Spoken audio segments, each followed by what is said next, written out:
And we're right to do that, but we shouldn't give up too much ground. I mean, Trump's position is not that strong, actually. I mean, he's tried to arm twist Warren Buffett to saying, I support all of this. He said no. He told the world that Keir Starmer was very happy. He said he wasn't. He's tried to pressurize Jerome the president of the Federal Reserve to kind of lower interest rates. He's no dice. I mean, his position is not that strong, and there's open warfare in parts of his administration. So we can hold out for, I think, a better deal, but that's only the first step. That's just the first step, because you're still left with average tariffs of 15, 16, 70%, and actually this kind of idiocy kind of prevalent still and stalking us still. Okay. So that's where the next step is actually association with the European Union, along with Canada, along with Australia, and actually that shoots the Brexiters' fox, because what you're doing is you're saying, let's use the European Union as the foundational kind of core of what you always talked about, a global free trading area, which is no longer plainly on the table. Imagine cutting deals with China and the United States, as Boris Johnson used to talk about. Madness. Okay, well, we need to carry on this conversation and some of those ideas before too long. Will Hutton, Lord Patton, thank you so much. Pienaar and Friends, coming up here on Times Radio.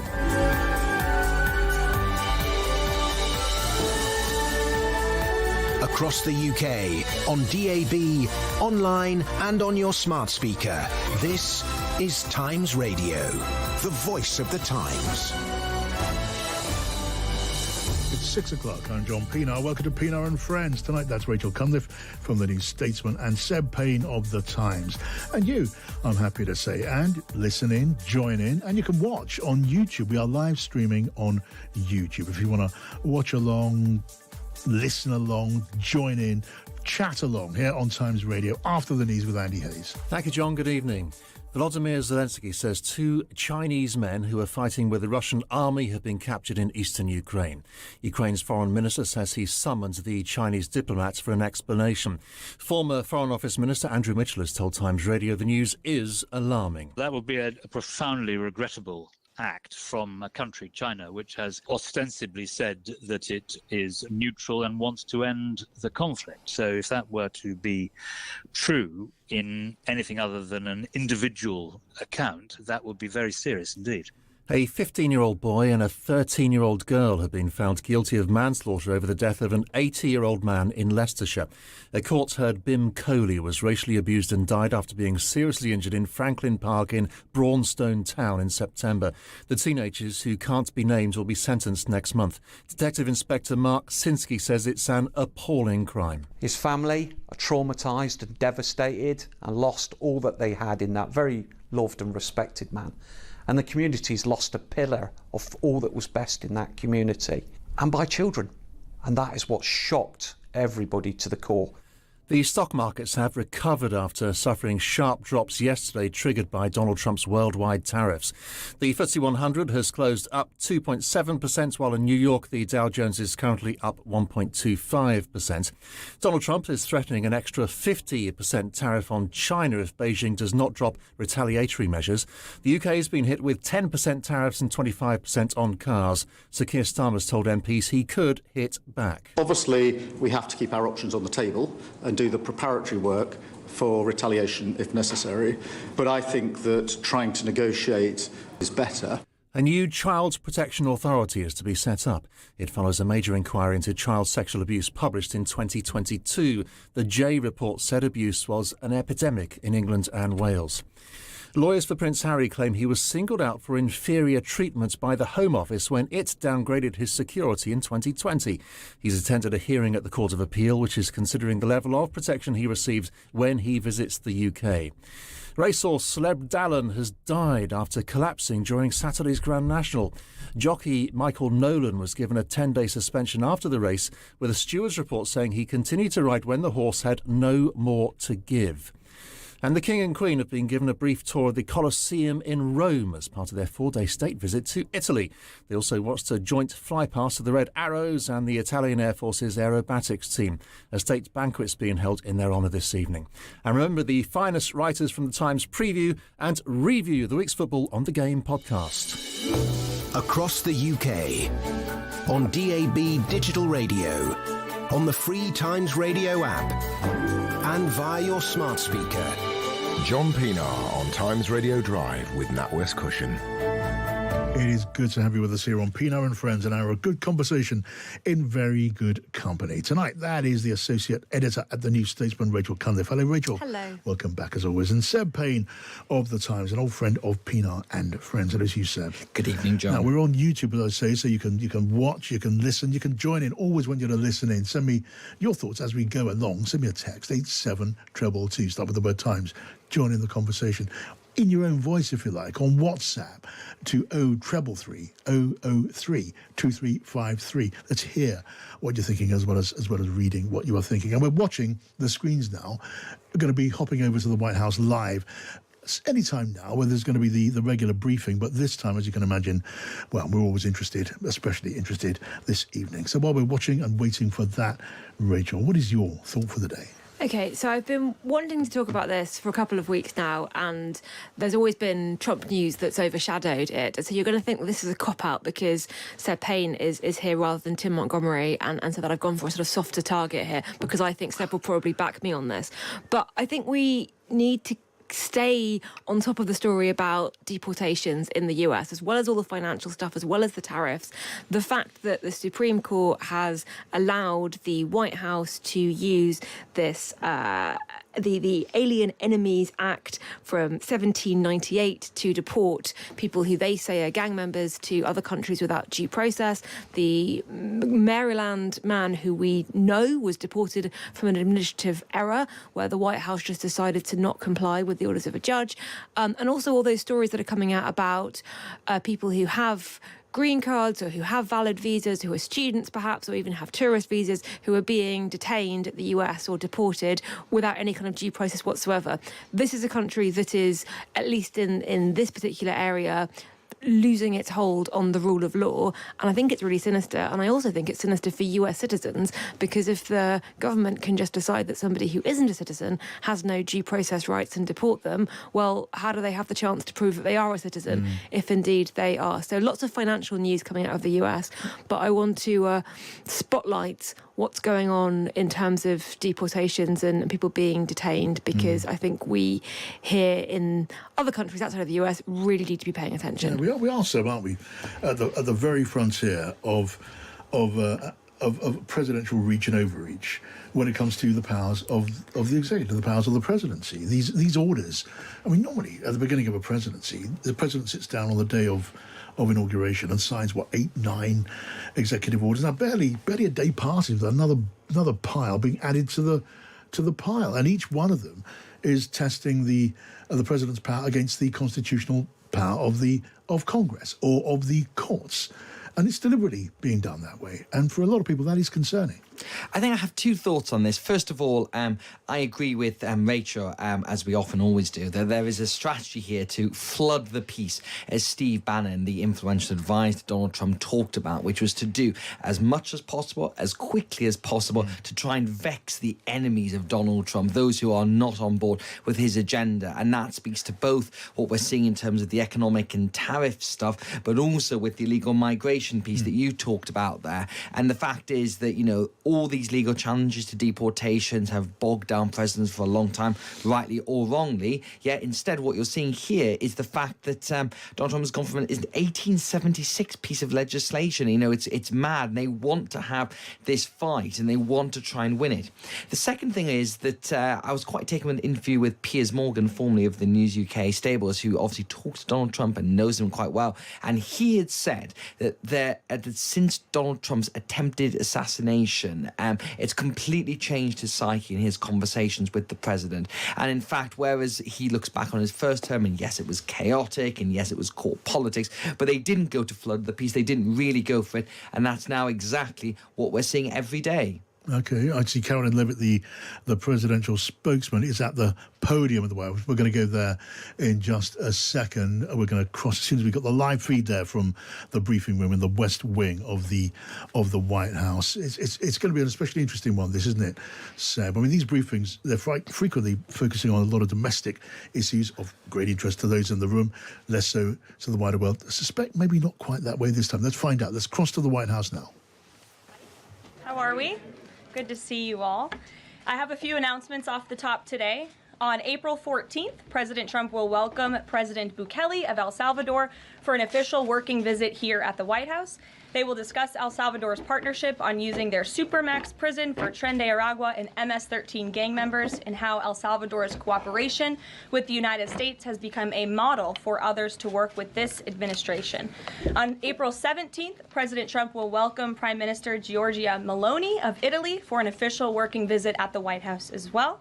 The president's thoughts also remain with the families and communities experiencing devastating loss from the severe storms and flooding affected several states across the central U.S.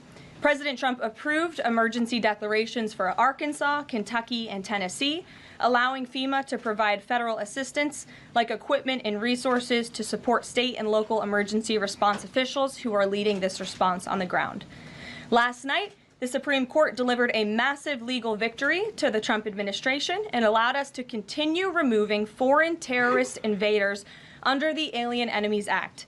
This was a smackdown to a rogue left-wing, low-level district court judge who have relentlessly tried to stop President Trump from using his core constitutional powers as head of the executive branch and as commander-in-chief.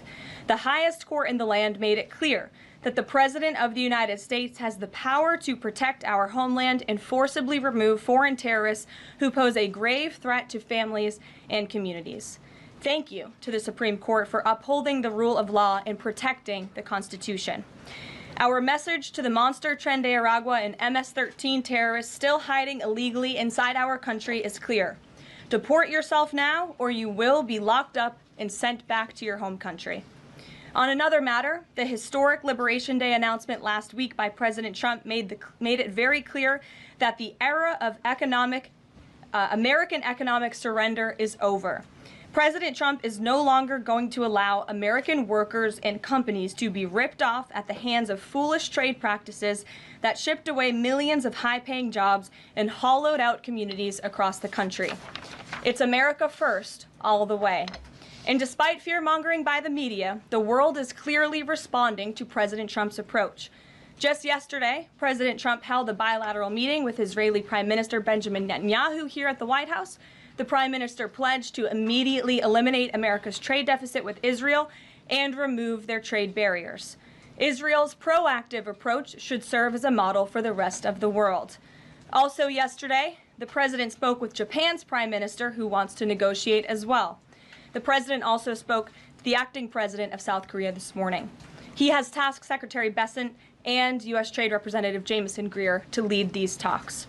In total, since the Liberation Day announcement, nearly 70 countries have already reached out to the President to begin a negotiation.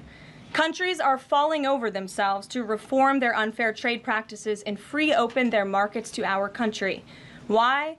Because these countries greatly respect President Trump and the sheer power of the American market. These countries realize they've gotten filthy rich over the past few decades by imposing substantial tariffs on American-made products and ridiculous non-monetary barriers to block out American industry. The jig is up. Past American presidents sat by and let this happen, but President Trump stood up for our country, and he is saying no more. The President's message has been simple and consistent from the beginning. To countries around the world, bring us your best offers, and he will listen. Deals will only be made if they benefit American workers and address our nation's crippling trade deficits. America does not need other countries as much as other countries need us, and President Trump knows this. He's going to use the leverage of our markets and our country to the advantage of the people he was sworn in to represent. On the other hand, countries like China, who have chosen to retaliate and try to double down on their mistreatment of American workers, are making a mistake. President Trump has a spine of steel, and he will not break, and America will not break under his leadership. He is guided by a firm belief that America must be able to produce essential goods for our own people and export them to the rest of the world. A strong America cannot be solely dependent on foreign countries for our food, medicines, and critical minerals. And America must always maintain a robust defense supply chain. Reprioritizing and strengthening our manufacturing industry are essential national and economic security issues of the utmost importance to President Trump. By focusing on supercharging the onshoring of American manufacturing, the President is already delivering on his promise to usher in an economic golden age for our country. Just look at Friday's jobs report, which smashed expectations for the second straight month. The American economy added 228,000 jobs, nearly 100,000 more jobs than economists predicted, and the fourth highest month for private payroll growth in the past 2 years. There was also a sharp increase in transportation, construction, and warehousing employment. And in just 11 weeks, President Trump has secured more than $1.5 trillion in private sector investment. This is $500 billion more than Joe Biden secured in his entire term. This record-breaking private sector investment will create roughly 350,000 American jobs and counting. If you add up all of the investment pledges from foreign governments, President Trump has secured an incredible $5 trillion in total investments already. In the months ahead, President Trump's pro-growth economic agenda will be fully realized. The largest deregulatory effort in American history is underway. Unnecessary, burdensome, costly red tape is being eliminated by this entire federal government every day, driving down costs and massively boosting small businesses. So far, President Trump's deregulation effort has already saved Americans more than $180 billion, equivalent to $2,100 per family of 4. The president's drill baby drill energy agenda, which he will discuss later this evening in the East Room, is capitalizing on the abundance of natural resources under our feet to generate more affordable electricity, cheap gas, and quality new jobs. All of this will combine to end the Biden-imposed cost of living crisis that's absolutely crushed American families. Under President Trump, the American energy industry will lead the globe over the next century, delivering lower prices and significantly strengthening our country's economic position. At the president's direction, Republicans in Congress are working quickly to pass one big, beautiful bill, which will also include the largest tax cut in American history. As President Trump has said, the House must pass this budget resolution quickly. Here in our new media seat today, we have Jasmine Wright, the White House reporter for Notice. Notice is a nonprofit and nonpartisan news site which launched in early 2024. They've gained millions of readers across the country since. Newsroom's goal is both to inform readers and train the next generation of politics and policy journalists. They also partner with state newsrooms to give local communities more knowledge of what their representatives are doing in Washington, D.C. With that, please kick us off, Jasmine. Thanks so much, Carol. You're live on Times Radio with the White House briefing tonight. Pretty warlike stuff from the president's spokesman, but keep listening for questions. Negotiation on tariffs, too. Countries should pitch us and start negotiations on tariffs. As the president said yesterday, Jasmine, both things can be true at the same time. And it is a non-negotiable position that the United States has faced a national security and economic crisis because of the unfair trade practices by countries around the world. As for the president, I have maintained this position. The entire administration has always said that President Trump is willing to pick up the phone and talk. And the president met with his trade team this morning, and he directed them to have tailor-made trade deals with each and every country that calls up this administration to strike a deal and listen. And each and every one of these trade deals should be tailored and unique based on that country's markets, based on that country's exports, the imports here in the United States of America. What makes the most sense for the American worker and for our industry? The president is focused on putting America first. So was the evolution not factored in or determined by kind of the tumult in the stock market? Was that not a part of the consideration to start making these negotiations and deals? Again, I would reject that there was an evolution. On day one, we had said that the president will always pick up the phone for other nations and other companies that call this administration. The president always has a listening ear, and it's a non-negotiable fact that America has faced a national security and economic crisis for many decades, and President Trump is just the first to address this. And then my last question, how will negotiations change how much revenue the White House is planning to make from the tariffs? Well, that has yet to be seen, but as the president said, the reciprocal tariffs, which will continue to go in effect as these deals are negotiated and ongoing, will generate trillions of dollars in revenue to the United States. And this is twofold. The president wants to onshore jobs here to the United States of America. He wants to boost our manufacturing industry. He also wants to tackle these crippling deficits with almost every single country around the world. Jackie. Thanks, Caroline. The Treasury Secretary, Scott Bessent, warned that some of these negotiations might take up to months, that we could be doing this through April, May, and into June. And then you had Kevin Hassett say it's going to take a lot for the president to put his signature on the line because he wants to make sure there's a good deal for America. Is the president operating on any sort of a timeline or deadline where he wants this completed by?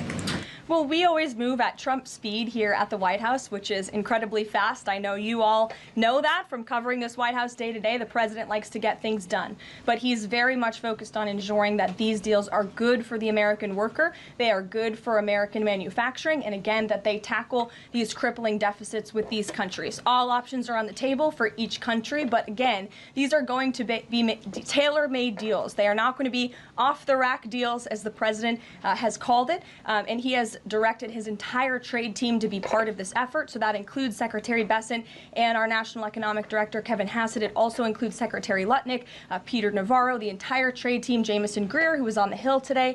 Everybody who was involved in this incredible, fair, reciprocal trade agenda will continue to be involved in negotiating these deals. And then yesterday, Goldman Sachs put out a research note.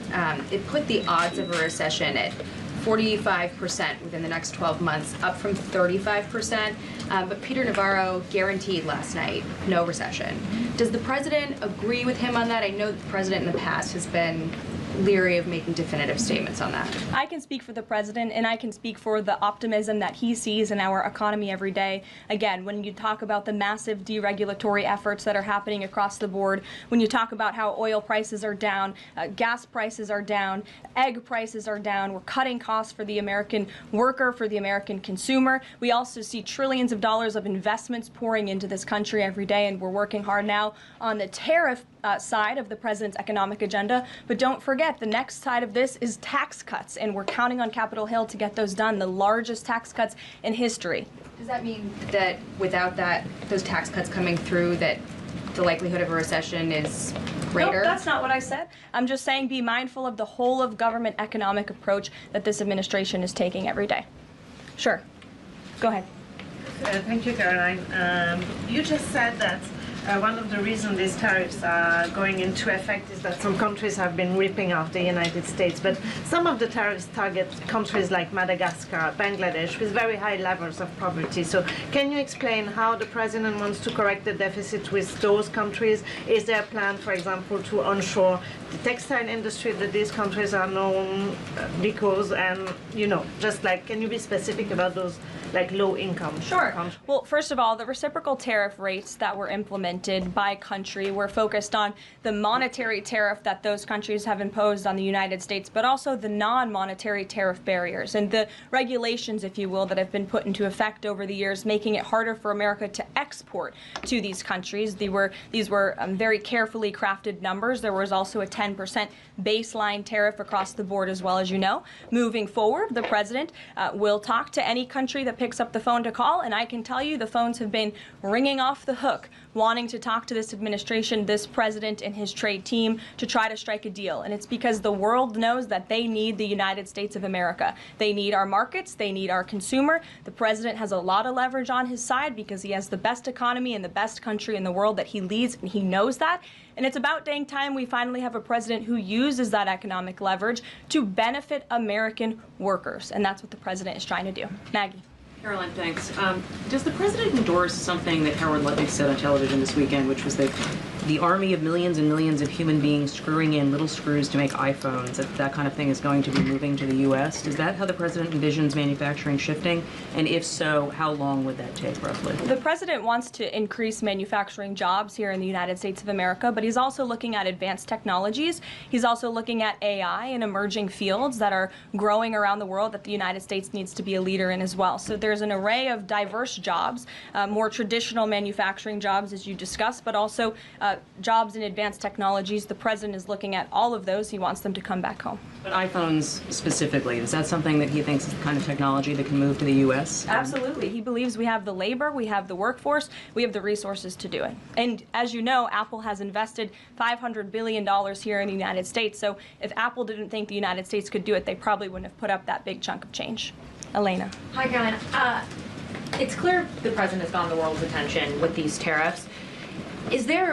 Is he considering at all potentially holding off on imposing some of them before the deadline, or maybe later reversing them because he's having these negotiations and having these good talks with other leaders? The president was asked and answered this yesterday. He said he's not considering an extension or a delay. I spoke to him before this briefing. That was not his mindset.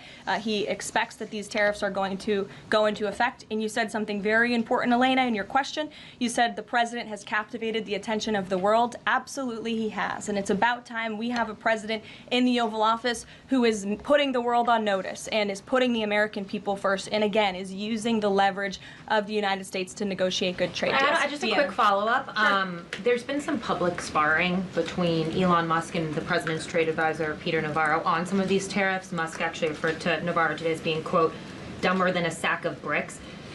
Are you at all, or is the administration, the president, all concerned that this is maybe impacting the public's understanding of these tariffs? It might be messing with the message on it? No, look, these are obviously two individuals who have very different views on trade and on tariffs.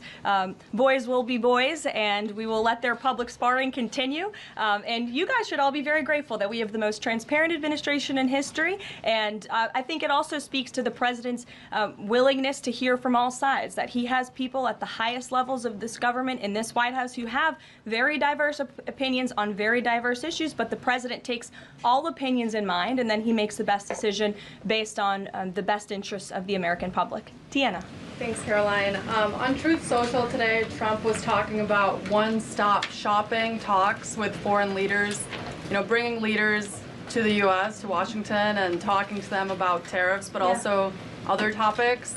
So is that part of his strategy to bring the leaders to Washington and trying to get deals, outside of tariffs on foreign policy issues as well? I think the president, again, is going to have a custom, tailor-made approach to each and every country. And if that means discussions of foreign aid, of our military presence in these countries, how those troops are paid for, come to the table, that could be part of the negotiation in these economic negotiations. But it's the president's economic team who will be leading these. These are tariff and trade negotiations. And yes, they will be one-stop shopping for each and every country. They will be, as the president said again, tailor-made, not off the rack, to each and every country based on America's needs. And can you confirm? How are you? Thank you so much, Kara from Lindsay TV. So President Trump has designated Tren de Aragua as a foreign terrorist organization and deported its members while also moving to restrict Venezuela's oil exports. Is the administration preparing additional military or economic actions against Venezuela and the Maduro regime? And my second question is about Supreme Court Justice Amy Coney Barrett. Is the administration have a comment on her decision to go with the liberals and go actually with the Tren de Araguas? This is the same justice that actually sided against January 6th hostages last year. So is the administration have a comment? Are they disappointed in Supreme Court Justice Amy Coney Barrett? To your first question, I don't have any actions to read out in terms of Venezuela. The president has imposed secondary tariffs on the Maduro regime and on Venezuela in the form of oil, which is obviously going to have a crippling effect on the Maduro regime, and that's the intended effect of this administration. As for the justice you mentioned, as for the Supreme Court, we've made our feelings very clear. We believe this was a massive victory. Certainly, we wish this was a 9-0 decision because we firmly believe that the president was well within his constitutional authority, and the Supreme Court made that very clear last night, and they put Judge Boasberg in his place. We called on the Supreme Court to rein in these judges who are acting as judicial activists, not real arbiters of the truth and the law, and that's exactly what we saw the Supreme Court do yesterday. Christian. Thanks, Caroline. Now that the president's reciprocal tariffs are here, going into effect tomorrow, what's the status of the ERS? When will they actually start collecting revenue? And will that be nested under CBP or somewhere else entirely? It's something Secretary Lutnick has taken up, so I defer you to the Department of Commerce, but it's something that he and the president believe quite strongly in, and it's a promise that they intend to keep to the American people. Real quickly, can you explain why the president opted to send Secretary Hegseth to the dignified transfer last week instead of attending himself? Sure. The Secretary Hegseth was there to represent the administration. The president has expressed his condolences to these families, as have I from this podium. Shelby. Thank you. The president's trade representative this morning told senators that the president does not intend on carving out exemptions for products and companies when it comes to tariffs. But would the administration consider changing that stance should bankruptcies begin among U.S. companies who are dependent on China trade? I won't get ahead of the president on any exemptions or his decision on that. I will leave that to him. But again, we're looking at this country by country and based on the needs of the American people and the American workforce. And one more, can you walk us through how this specific tariff plan was decided on and which advisor came up with it? The reciprocal tariff plan? Yes. It was a plan that was discussed by the president's entire trade team over the course of many, many meetings, and the president ultimately decided on which way to go. A few proposals were given to the president. There was debate and discussion, and the president made his decision. And as you've seen very publicly, the entire trade team is on board with this plan and the negotiations that will ensue because of it. Sure. Caroline, on Iran, given what's going to be happening on Saturday, what exactly is the current administration doing to stop Iran's funding of terrorist aggression worldwide that the previous administration wasn't doing? Well, first of all, when it comes to Saturday, I won't get ahead of the president. He has said there will be direct talks with Iran on Saturday. I won't further any details from this podium for obvious reasons, security reasons. It will, provide an update as we always have. However, when it comes to Iran, the president has reimposed crippling sanctions on the Iranian regime, and he's made it very clear to Iran they have a choice to make. You can strike a deal with the president, you can negotiate, or there will be hell to pay. And as the president said yesterday, if they don't choose to move forward with diplomacy and a deal, which is the direction we do see them headed in, there will be grave consequences to pay. To the back row. Thank you, Caroline. On the president's threat yesterday on social media to increase tariffs against China by an additional 50% in response to their retaliation, has he signed anything in terms of an executive order, any documentation around that? Will that additional 50% go into effect tomorrow? They will be going into effect at 12:01 a.m. tonight, so effectively tomorrow, yes. Work on that today? Of course, as always. To the gentleman in front of you, because that's who I originally called on. Go ahead. Over the weekend, President Trump said that he would be willing to have U.S. citizens deported to El Salvador with the cooperation of President Bukele. How would that work legally, and how many people would potentially be available for that operation? So the president has discussed this idea quite a few times publicly. He's also discussed it privately.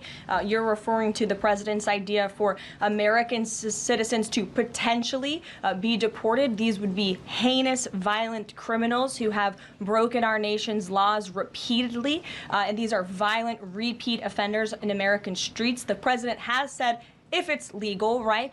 If there is a legal pathway to do that, he's not sure. We are not sure if there is. It's an idea that he has simply floated and has discussed very publicly as in the effort of transparency. Reagan. Thank you, Caroline. Okay, we're going to put away now from that the news conference taking place, the regular briefing in the briefing room of the West Wing of the White House. There, Caroline Leavitt doing what she does, a sort of distillation of the line of the president at any given moment, delivered with a sort of characteristic robustness.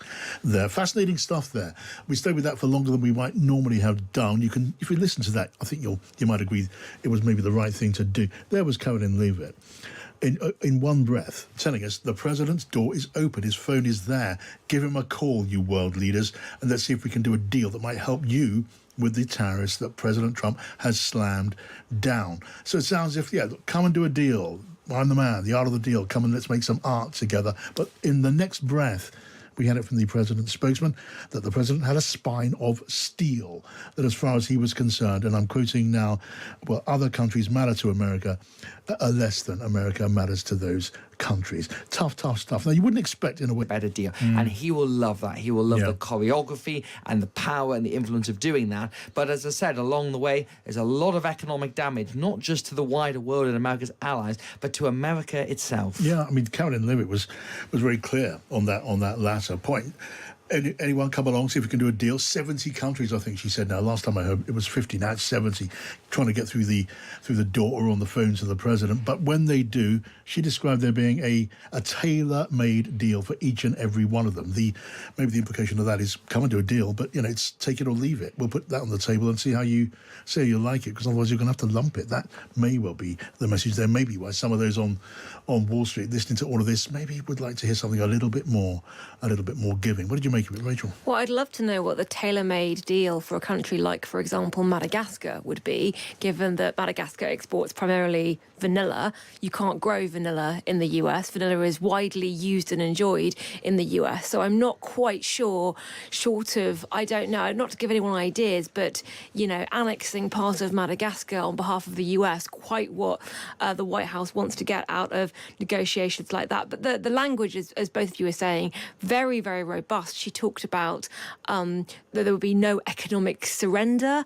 I thought that was very striking. She talked about the jig is up and other countries growing filthy rich on these past trade terms. And obviously we know that it is the US and other countries, but it is the US that has grown very, very rich from decades of globalization. It is American consumers who have reaped the benefits of that in much, much cheaper products.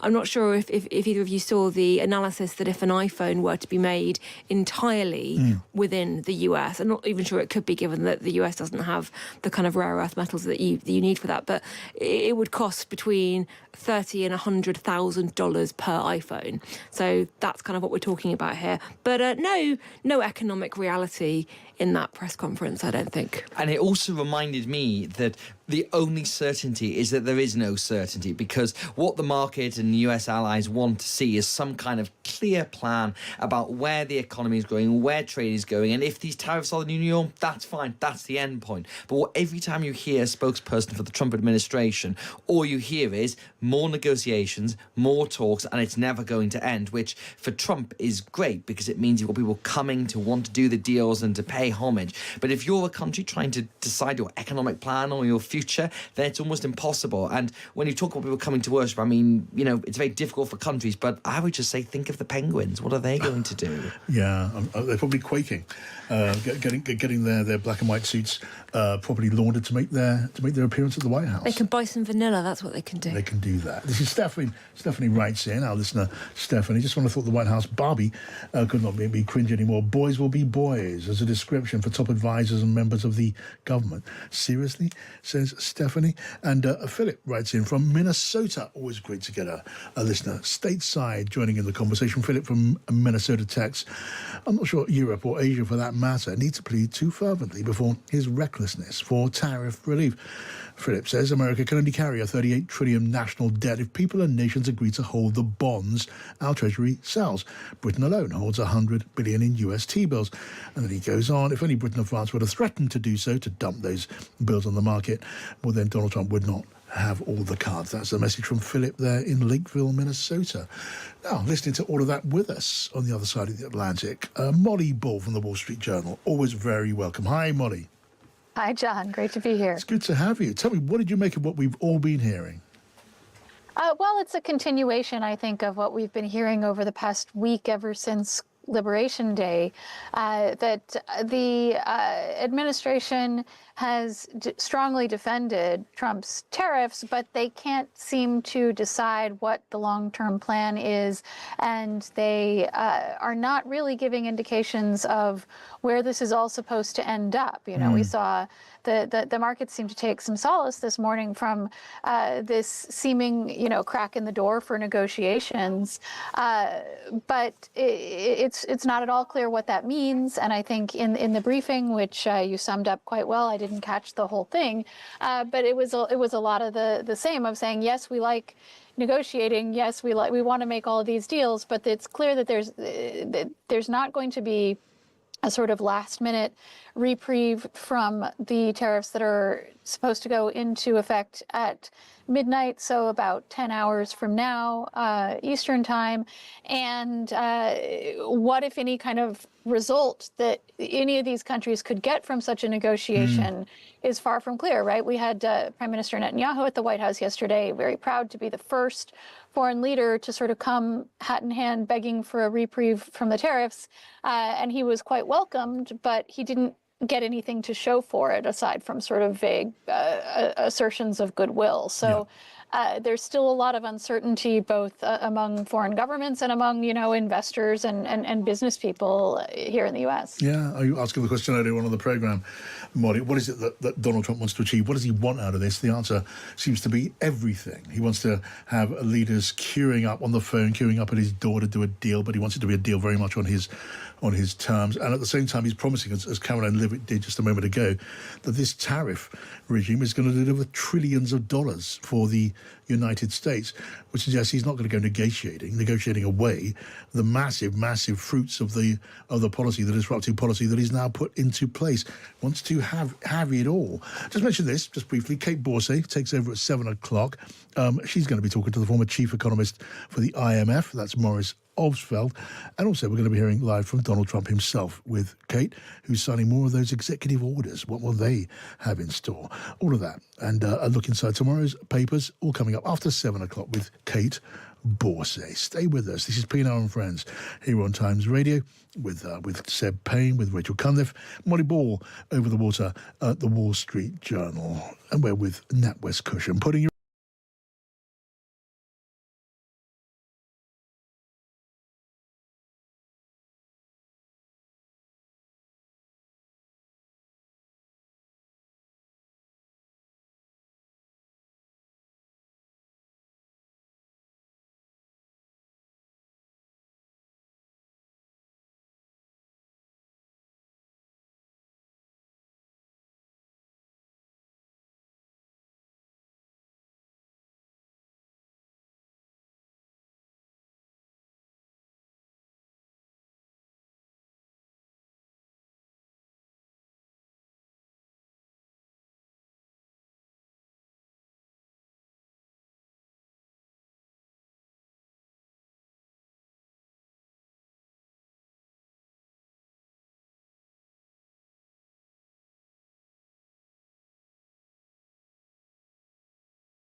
And here with me on Pienaar and Friends, Rachel Cunliffe from the Statesman, Seb Payne from the Times, and Molly Ball from the Wall Street Journal on the other side of the ocean. We've been listening to Caroline Leavitt setting out. I say setting out. She had a lot to say on the Trump position on tariffs. I don't know what you make of this. What do the markets make of it? While the spokesperson, the press secretary, was speaking, the Dow was just sneaking down a little bit, went into the red. When she stopped, it started sneaking just up again, back into the green. Maybe the markets don't quite know what to make of all of this. And we did hear from Caroline Leavitt. One or two interesting things. Started off quite early on in her remarks to the press by telling us there are various leaders on the line wanted to talk to the president, and some will be on their way over to the White House before long. Among them, Giorgia Meloni, the leader of Italy, which is going to be an interesting one to watch, isn't it, Seb and Rachel? Giorgia Meloni is seen as being a bit of a Europe's Trump whisperer, one of those that Donald Trump rather likes, which always counts for something, although she's not nothing like as hawkish in the way that Europe should respond as someone like, I know, Emmanuel Macron.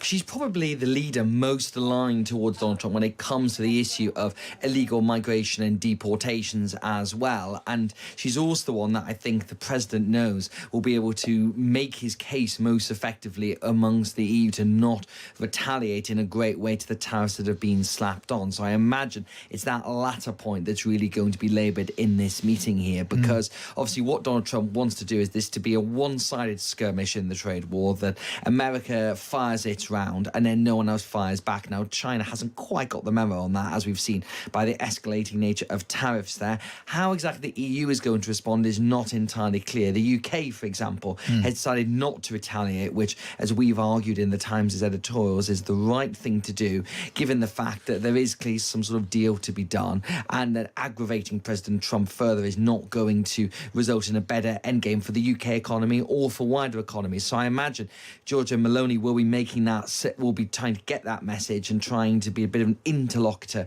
with the other European countries. But the problem she has is she's relatively isolated compared to Emmanuel Macron, who's a much more dominant figure within the EU, and Ursula von der Leyen, who, again, President of the Commission, who's going to be much tougher in wanting to respond to Trump and also look at kind of economic alternatives to relying on the US, be it for trade, be it for economic growth, and be it for defence. So that is certainly going to be an interesting one to watch as this develops. Yeah, I mean, Molly Ball, just on this, how do you read the mood in the White House right now about the European Union? We saw Donald Trump on his presidential plane, Air Force One, talking about the European Union having been formed for the purpose of doing down the United States, which is a novel interpretation of the European Union, which most people would say was formed partly for the purpose of avoiding a repetition of World War II in its origins. But Giorgia Meloni, she's going to be a popular figure there, Molly.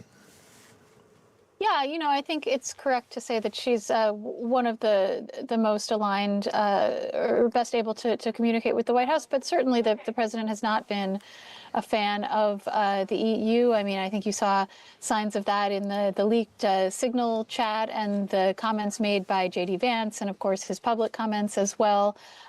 No fan of either the domestic politics of a lot of the European countries or of the EU writ large. So, I think that within the White House, that is pretty much the attitude. I think they're being truthful about that, and so I think there's been a lot of drama in the transatlantic alliance since the beginning of this administration, and it's all to some extent intentional. It's not a mistake that they've sought to change the terms of that relationship, sought to unsettle some of these longstanding alliances, not been big fans of NATO either. So I think this administration's rhetoric has been pretty consistent in all of these things.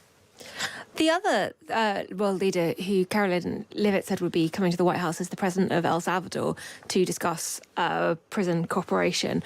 And I just wanted to ask Molly, because there was a question later on in the press conference about comments that Trump has made about the possibility of deporting American citizens, not illegal migrants, not foreign nationals who are accused of crimes there, but but American citizens, deporting them to foreign prisons, potentially El Salvador. And she seemed quite upbeat about that as a prospect. Obviously, of course, she stressed that it would only be Americans who were convicted of the absolute worst crimes. I think the whole point of the rule of law is that people get legal rights rather than it being the administration who gets to decide sort of en masse, you don't get your citizen rights anymore. And I was just wondering from Molly's perspective, how shocking is that as a US citizen to hear that being discussed in such a light-hearted manner, given that is a sort of direct attack on the Constitution? I think as with so many things that this administration does, it falls in the category of sort of shocking but not surprising. This is something that they've been promising to do, I think, from the beginning, something they've been pretty aggressive about just in terms of deportations in general. And the attitude has very much been, and this has been the case even in court in the legal filings and arguments made by the administration, that they have the right to target for deportation and to deport basically anybody that they want to. They don't really have to explain themselves. We've seen them, repeatedly say that the determination of the administration when it comes to, say, the criminality of someone that they've targeted is enough. And they've declined to provide proof of things like national security concerns. And they had a victory in court yesterday when the Supreme Court allowed them to continue to utilize utilize this law, the Alien Enemies Act from the 19th century, as the pretext for some of these deportations. However, but the is there court not a did say that there distinction with US citizens and foreign citizens? Is that not a distinction, or is that not relevant to this debate? Well, I think in the eyes of a court there is a distinction. I think what I'm saying is, in the eyes of this administration, they have the right to do sort of whatever they want to do, and they've sort of dared the courts to stop them. And so the Supreme Court did say that there is an absolute right of due process in all of these proceedings, and so the administration is going to be pressed to provide more proof going forward. And yes, according to the letter of the law, citizens do have the rights of citizenship and should not be subject to deportation to foreign countries. But this administration is pushing a maximalist interpretation, in some cases an exotic interpretation, or one that relies on, laws that have been on the books but haven't been utilized ever in this way or haven't been utilized in a very long time. And what they're trying to do is just put so many things in motion and act as aggressively as possible that if they do get set back by the courts, they still feel that they've made progress in the direction that they're aiming for. Okay, Seb. While we're here, sorry, I don't want this to turn into an Ask Molly session, but she's written, by the way, a fantastic biography of Nancy Pelosi, which, for British listeners, if you haven't found it, you should definitely check it out. It's a great insight to a fascinating American politician. But, Molly, with your kind of Capitol Hill hat on, I was really interested by what Caroline Leavitt said about passing the tax cut bill, because clearly the Trump administration is trying to have the yin and yang of this by waging the tariffs and the trade war to try and get better deals, but then also passing tax cuts to try and pump up the American economy and get things going again. What are the prospects of that? And what is the general mood on Capitol Hill to this? Because from my time when I worked in DC, the stuff I see on tariffs is so anathema to the traditional Republican mindset. It still boggles my mind that we hear nothing from Republican senators or congressmen about the kind of actions we're seeing from the White House. Well, thank you so much for promoting my book, The Check's in the Mail. It's on the house, Molly. But, we have started to hear, even publicly, even with their names on it, some expressions of concern and even outright opposition to what this administration is doing on tariffs from Republican members of Congress.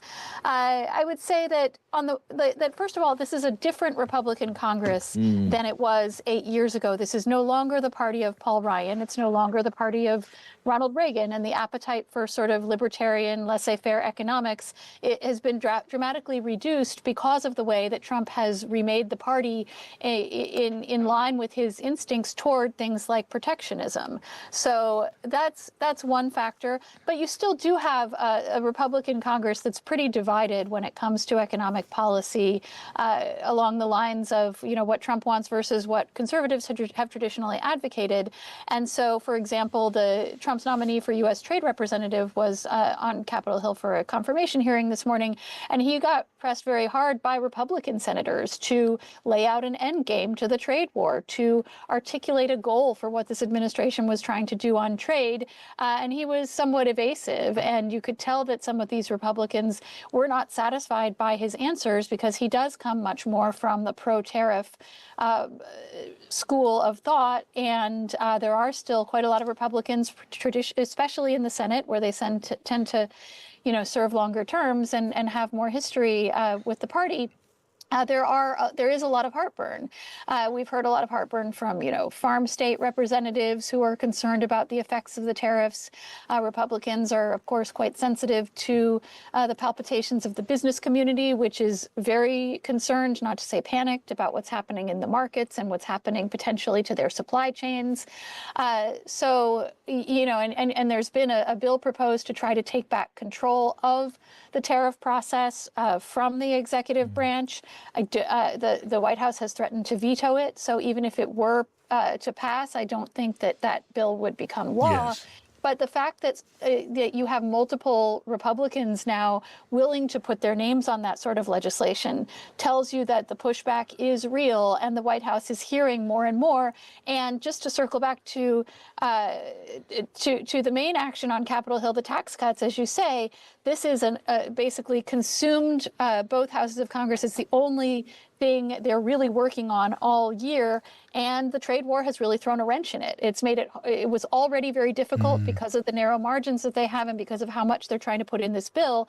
And now the fact that the economic picture is darkening and the political picture is darkening is making it that much harder for all of these Republicans to stand with the White House as they encourage them to say to stay the course and to take the pain. Yeah, I do want to, before we close, just mention how much we all enjoyed the president's press secretary dealing with this very, very public spat between Elon Musk on one side and Peter Navarro, his trade spokesman, on the other.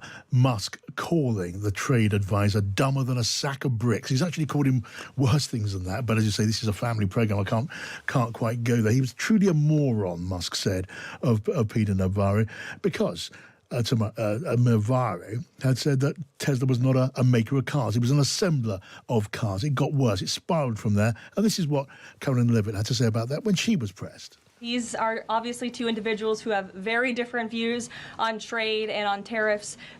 Boys will be boys, and we will let their public sparring continue. Boys will be boys. So I was reminded of the former Prime Minister Tony Blair when he was told about his deputy John Prescott punching a member of the public. He said John is John, but the deputy Prime Minister had simply punched a member of the public. These are senior members of the administration punching each other figuratively. Extraordinary stuff, Seb, isn't it? As well as quite entertaining, if we're honest. It is obviously very entertaining if it wasn't so serious, so it's hard to know whether to laugh or cry when you see this kind of stuff. I also enjoyed Ms Leavitt trying to describe this as the most open administration we've ever seen, and a sign of transparency, as opposed to two overgrown schoolboys bickering backwards and forwards with each other. But I mean, what it does actually show, it highlights exactly what we've just heard from Molly there, which is this big ideological divide within the Trump administration. Peter Navarro is the king of tariffs. He wrote an opinion piece in the Financial Times yesterday defending the tariffs thing. If you want to look at what the world's economists and traders think of that, go and have a look in the comment threads. On the other side, you've got Elon Musk, who's obviously probably more of a free trader at his heart and has maybe a bit more understanding about where the world economy is. And it's not just, Teslas, it's, as Rachel was saying, it's iPhones, it's Boeings, it's all these big things are totally reliant on globalized, interconnected supply chains. And Peter Navarro's view is stuck in the 1980s about how globalization works, as, dare I say it, is Donald Trump's. Yeah, we're not just talking about cross words high up. Although Tusk is on his way towards the exit, it's not just cross words, it's cross purposes. I mean, these two are very visibly so.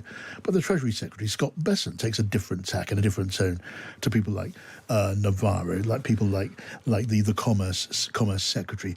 Is it sustainable? I suppose it's a silly question when you're talking about the American administration. Is it sustainable? Anything seems to be sustained, whether it is or not. We talked about this a lot around the time of the inauguration, about these two very different strains of Trumpism, the Musk worldview and the super protectionist, super isolationist, more Steve Bannon MAGA view. And I think everyone's assessment is, no, it isn't sustainable at all, but Trump has a remarkable ability to play his advisors off against each other. I have to say, we've been predicting a Musk-Trump split, I think, since the election, that at some point that relationship is going to deteriorate. I did enjoy Elon Musk tweeting the video of Milton Friedman explaining free trade and free market economics through the medium of a pencil. Yeah. I mean, that was not on my 2025 bingo card, but it was fun to watch.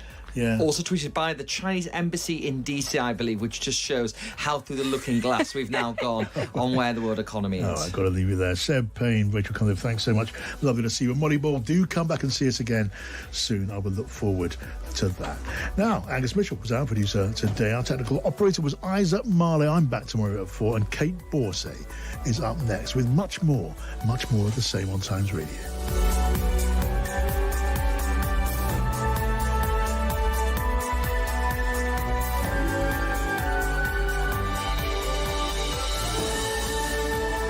Across the UK, on DAB digital radio, online and on your smart speaker.